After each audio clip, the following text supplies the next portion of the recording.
Your point.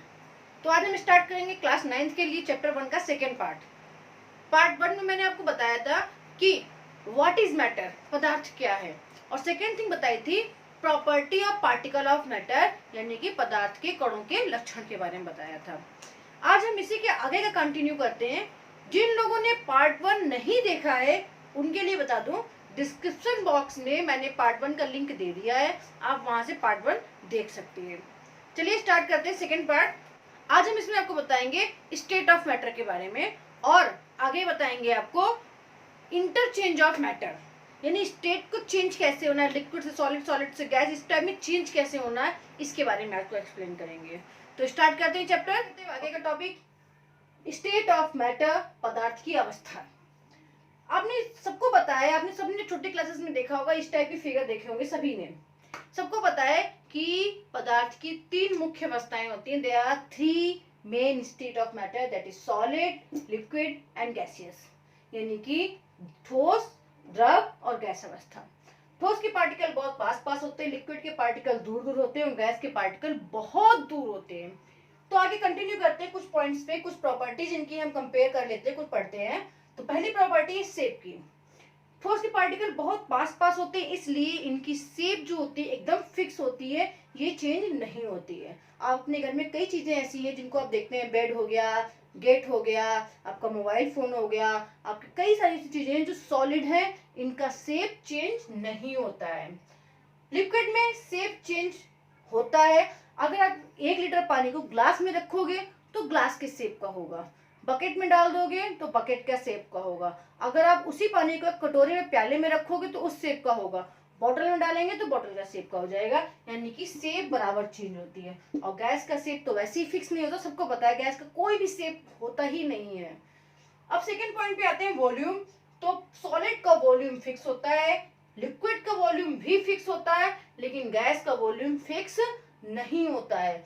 Liquid का आप देखिए वॉल्यूम की बात करें, अगर आपने 1 लीटर पानी लिया है, जग में डाला तो 1 लीटर ही रहेगा, बाल्टी में डालेंगे तब भी 1 लीटर ही रहेगा, और बोतल में भरेंगे तब भी 1 लीटर रहेगा। लेकिन गैस ऐसा नहीं होता है, गैस के कंडीशन में ये नहीं लगता है, क्योंकि गैस को अगर हम थोड़ी सी भी गैस है, अगर उसको रूम में सिलेंडर खोल देंगे तो पूरे सिलेंडर में वो गैस फिल होगी। नेक्स्ट पॉइंट है कंप्रेसिबिलिटी, बहुत ही इंपॉर्टेंट पॉइंट है कंप्रेसिबिलिटी, यानी कि संपीड़ितता। सॉलिड के पार्टिकल जो होते हैं ये ऑलरेडी बहुत पास पास हैं, इसलिए ये लेस कंप्रेसिबल होते हैं, बहुत कम संपीड़ित होते हैं, या ये कह लीजिए निग्लिजिबल होते हैं, ना के बराबर, बिल्कुल भी संपीड़ितता नहीं होती है। लेकिन लिक्विड में बहुत कम संपीड़ितता होती है। गैस जो होते हैं ये हाईली कंप्रेसिबल होते हैं, यानी कि इनमें संपीड़ितता बहुत ज्यादा होती है, बहुत ज्यादा संपीड़ित होते हैं ये। अब देखिए, आपने सुना होगा सीएनजी के बारे में, कंप्रेस्ड नेचुरल गैस। इनमें क्या होता है कि जो गैस होती है उसको हाईली कंप्रेस किया जाता है, प्रेशर किया जाता है, और वेरी लो टेम्परेचर पर इनको सिलेंडर में फिल कर दिया जाता है। तो क्या होता है कि इनको आसानी से कैरी करना होता है। सेम ये आप परफ्यूम की बोतल यूज करते हैं, उसमें भी गैस फिल होती है कंप्रेस करके, तभी तो ऊपर से पूरी लॉक होती है, और जैसे उसको पुश करते ही गैस बाहर आती है, क्योंकि प्रेशर रिलीज होता है। तो कंप्रेसिबिलिटी जो होती है हाई प्रेशर और लो टेम्परेचर पे होती है, पार्टिकल को पास पास ला करके इनके शेप को चेंज कर दिया जाता है। अब आते हैं नेक्स्ट पॉइंट पे, डिफ्यूजन, यानी कि इनकी मिक्स होने की प्रॉपर्टी देखते हैं। तो सॉलिड जो होते हैं ये बहुत कम डिफ्यूज होते हैं, या ये कह रही निग्लिजिबल होते हैं, ना के बराबर डिफ्यूज होते हैं। देखिए, अगर हम एक प्लेट में थोड़ी सी रेत तो थोड़ा सा नमक रख देते हैं, तो क्या ये अपने आप से मिक्स होंगे? नहीं, जब तक इनको मिक्स नहीं करेंगे तब तक ये अपने आप से मिक्स नहीं होंगे। लेकिन लिक्विड में अगर हम पानी लेकर के उसमें नमक डाल के छोड़ दें, बिल्कुल भी टच नहीं करें, बिल्कुल भी उनको स्टायर नहीं करें, बिल्कुल भी छुए नहीं, लेकिन फिर भी कुछ समय बाद नमक पूरे पानी में मिक्स हो चुका होगा। लेकिन गैस बहुत तेजी से डिफ्यूज होती है। अगर आप जरा सी स्प्रे की बोतल जो होती है, जरा सी स्प्रे आप रूम में डालते हैं, एयर फ्रेशनर डालते हैं, तो तुरंत पूरे कमरे में उसकी परफ्यूम फैल जाती है। क्यों? क्योंकि ये बहुत ज्यादा डिफ्यूज होते हैं, है ना। कुछ भी चीज हो, अगर बत्ती जलाई जाती है तो तुरंत हवा में इसकी ये महक दूर तक चली जाती है, यानी बहुत हाईली डिफ्यूजन होते हैं, बहुत ज्यादा डिफ्यूजन होता है। लेकिन एक चीज और बता दूं यहाँ पर, जितनी ज्यादा इनकी टेम्परेचर होगा उतनी तेजी से डिफ्यूज होते हैं। अब आते हैं रिजिडिटी की बात करते हैं, यानी कठोरता। तो सॉलिड जो होते हैं इनके पार्टिकल ऑलरेडी टाइटली फिक्स होते हैं, यानी कि ये पूरी तरह से फिक्स है, इनको हम कितना भी प्रेस कर लेते हैं अपनी शेप को बनाए रखते हैं, रिजिड होते हैं, अपनी शेप को बनाए रखते हैं, हाई रिजिडिटी होती है। लेकिन लिक्विड क्या होते हैं, फ्लूइड होते हैं, ये रिजिड नहीं होते हैं, फ्लूइड होते हैं। अगर लिक्विड के आसपास कोई बाउंड्री ना हो तो ये तुरंत बह के चल देते हैं। आप देखिए, अगर हमने जब तक ग्लास में पानी रहता है तो ग्लास की बाउंड्री की वजह से वो रुका रहता है, लेकिन जैसे ही फर्श पे गिरता है तो बाउंड्री खत्म हो गई, बाउंड्री खत्म होते ही पानी बह के चल देता है, और तब तक बहेगा जब तक उसको बाउंड्री नहीं मिलेगी। तो यानी कि ये बहुत ही ज्यादा फ्लूइड होते हैं। लेकिन गैसेस टू मच फ्लूइड होती है, हमेशा फ्लो करती रहती है, एक जगह पे स्टेबल नहीं होती हैं। अब आगे बात करते हैं काइनेटिक एनर्जी की। सॉलिड के पार्टिकल की काइनेटिक एनर्जी बहुत कम होती है और ये ना के बराबर मूव करते हैं, जबकि लिक्विड के पार्टिकल की kinetic energy more than solid होती है बट लेस देन गैस होती है, यानी कि ठोस से ज्यादा होती है लेकिन गैस कणों से कम होती है। और गैस के पार्टिकल की काइनेटिक एनर्जी बहुत ज्यादा होती है और ये बहुत तेजी से मूव करते रहते हैं। नेक्स्ट पॉइंट है इंटरमोलिकुलर फोर्स, यानी कि अंतरह आणविक बल। सॉलिड के पार्टिकल का इंटरमोलिकुलर फोर्स बहुत ज्यादा होते हैं, इनके पार्टिकल बहुत पास पास होते हैं और हाई फोर्स से अट्रैक्ट होते हैं, जबकि लिक्विड के पार्टिकल का फोर्स कम होता है, गैस के पार्टिकल का फोर्स बहुत कम होता है, ना के बराबर होता है, निग्लिजिबल फोर्स होता है। आप इसको समझने के लिए एक एक्टिविटी कर सकते हैं कि एक बॉक्स लिया, उसमें रेत डाल दी और एक बॉक्स में पानी लिया। अगर हम रेत वाले बॉक्स में ऐसे से हाथ चलाएंगे तो बहुत ज्यादा मुश्किल होगी, लेकिन पानी वाले बॉक्स में ऐसे से हाथ चलाएंगे पॉसिबल है, आसानी से हो जाएगी। लेकिन अगर हमें हाथ हवा में चलाने कहा जाए इजिली मूव करता है, क्यों? क्योंकि सॉलिड जो रेत है वो सॉलिड है। डस्ट सॉलिड में क्या होगा कि पार्टिकल बहुत पास पास होते हैं, इनका अट्रैक्शन फोर्स बहुत ज्यादा होता है, जिसकी वजह से क्या होता है उसमें में मूव करने में ताकत ज्यादा लगानी पड़ेगी, अपने पास से उसको फोर्स ज्यादा देना पड़ेगा। लेकिन लिक्विड में, वाटर में ऐसा नहीं है, वाटर के पार्टिकल दूर दूर होते हैं, इनके बीच में फोर्स कम होता है, इसलिए हम पानी को आसानी से मूव कर सकते हैं। लेकिन गैस में बहुत कम फोर्स होता है, निग्लिजिबल फोर्स होता है, आसानी से मूव कर सकते हैं। अगर नेक्स्ट पॉइंट है डेंसिटी। सॉलिड की डेंसिटी बहुत ज्यादा होती है, लिक्विड की डेंसिटी कम होती है और गैस की डेंसिटी निग्लिजिबल होती है, ना के बराबर होती है। चलिए अब आगे स्टार्ट करते हैं कि ये सॉलिड, लिक्विड, गैस यानी कि ठोस, द्रव और गैस आपस में चेंज कैसे होते हैं। सॉलिड से लिक्विड में, लिक्विड से गैसेस में, गैसेस से लिक्विड में, लिक्विड से सॉलिड में, या सीधे सॉलिड से गैस में और गैसेस से सॉलिड में कैसे चेंज होते हैं, अब हम इसके बारे में पढ़ते हैं। तो देखिए इसमें change in state of matter यानी पदार्थ की अवस्था में परिवर्तन। तो पदार्थ यानी कि जो स्टेट ऑफ मैटर है, यानी सॉलिड, लिक्विड एंड गैस, ये आपस में इंटरचेंज कैसे करती हैं, इनकी कुछ कंडीशंस हैं, इनको मैं आपको एक्सप्लेन कर रहे हैं। हाँ, एक बात यहाँ बताना जरूरी है कि जो मैटर होता है वो दो टाइप से चेंज होता है। एक होता है चेंज इन टेम्परेचर की वजह से और एक होता है चेंज इन प्रेशर की वजह से। जो अभी हम आपको एक्सप्लेन करें that is change in temperature. Mostly यही हमें देखने को मिलता है।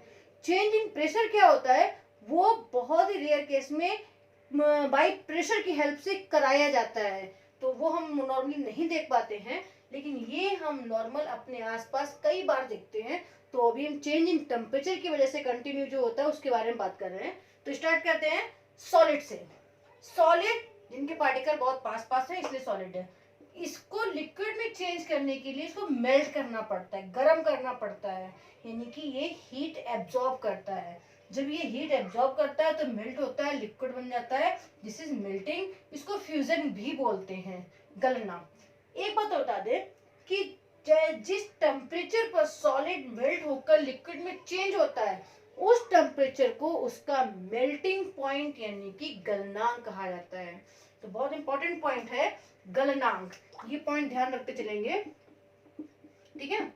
गलनांक यानी कि मेल्टिंग पॉइंट,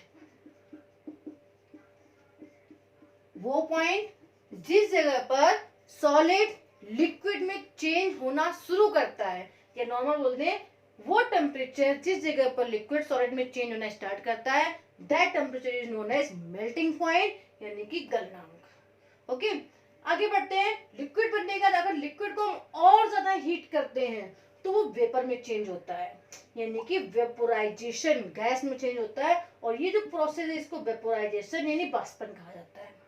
अब एक चीज, लिक्विड से गैस बनने की जो स्टेज होती है, वो टेम्परेचर जहां पर लिक्विड गैस में चेंज होना स्टार्ट करता है, उस टेम्परेचर को क्वथनांक बोलते हैं, यानी कि इंग्लिश में इसको कहते हैं बॉइलिंग पॉइंट।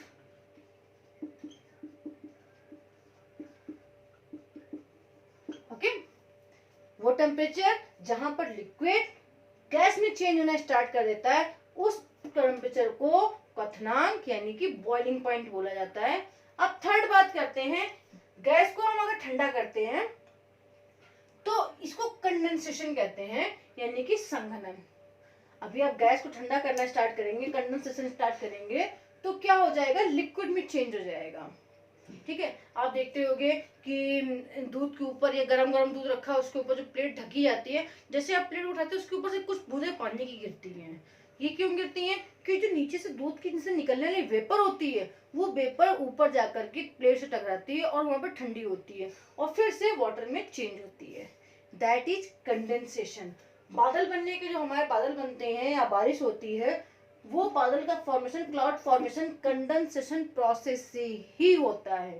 ठीक है, तो गैस से लिक्विड बनने के जो प्रोसेस होता है इसको कहते हैं कंडेंसेशन यानी कि संघनन।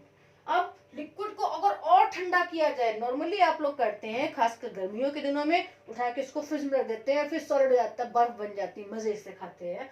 तो गैस लिक्विड को हम और ठंडा करते हैं तो ठोस में बदल जाता है, that is known as solidification. Liquid turn into solid, that is known as solidification यानी कि जमना। ठीक है, अब एक प्रोसेस और है जो ठोस से सीधा गैस में चेंज होती है, लिक्विड स्टेज बीच में नहीं आती है, इस प्रोसेस को सब्लिमेशन कहते हैं। कैम्फर यानी कपूर सबके घर में होता है, तो अभी आप देखिए कभी भी कपूर को तवे पे डाल के गर्म करिए तो क्या होगा कि कैम्फर लिक्विड में नहीं चेंज होगा, सीधा गैस बन के उड़ जाएगा।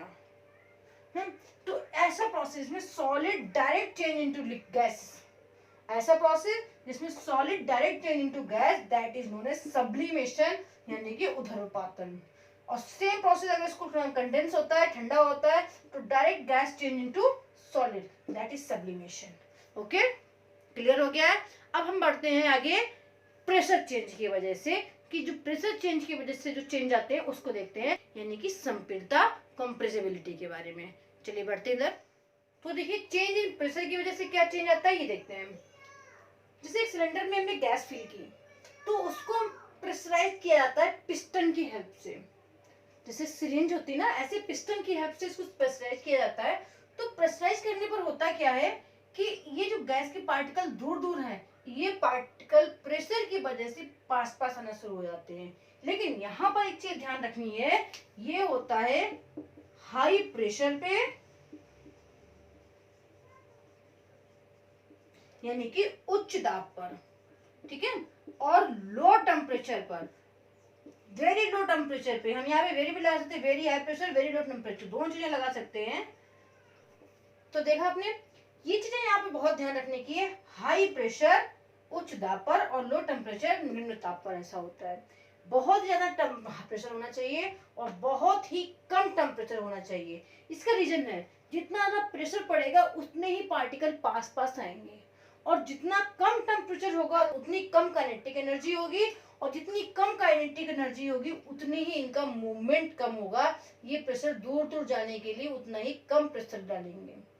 ठीक है, तो अब देखिए सेकंड पिस्टन में क्या हुआ है कि जितने पिस्टन पास पास आया, पार्टिकल पास पास आ चुके हैं, अब ये लगभग लिक्विड में चेंज होने वाले हैं। लेकिन जब पिस्टन और पास आता है, हाई प्रेशर पड़ता है, तो ये पार्टिकल बहुत पास आ जाते हैं, और जिससे ये क्लियर है कि this is change into liquid. और इस तरीके से इतनी सारी गैस को इतनी छोटी सी लिक्विड में चेंज करके आराम से सिलेंडर में फिल करके भेजा जाता है।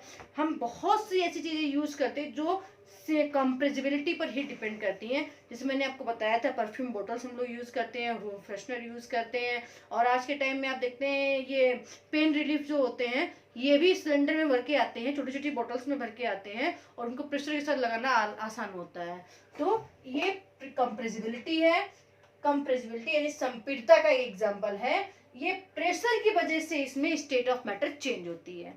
तो आज के लिए सिर्फ इतना ही रखते हैं, आगे हम पढ़ेंगे जो इस चैप्टर का बचा हुआ पार्ट है, जिसमें है vaporization, factor affecting of vaporization और एप्लीकेशन ऑफ वेपोराइजेशन, यानी कि वाष्पन के क्या क्या लाभ हैं, उनसे में क्या क्या चीजें बनाई हैं और उनसे क्या क्या हम उपयोग करते हैं, वो सब चीजें हम इसमें पढ़ेंगे। और साथ ही साथ बुक एक्सरसाइज के इंपॉर्टेंट क्वेश्चन भी आपको इस नेक्स्ट वीडियो में मिलेंगे। तो जिन्होंने अभी तक वीडियो को सब्सक्राइब नहीं किया है, वीडियो को सब्सक्राइब कर दें, लाइक करें, शेयर करें, कमेंट करें। Thank you.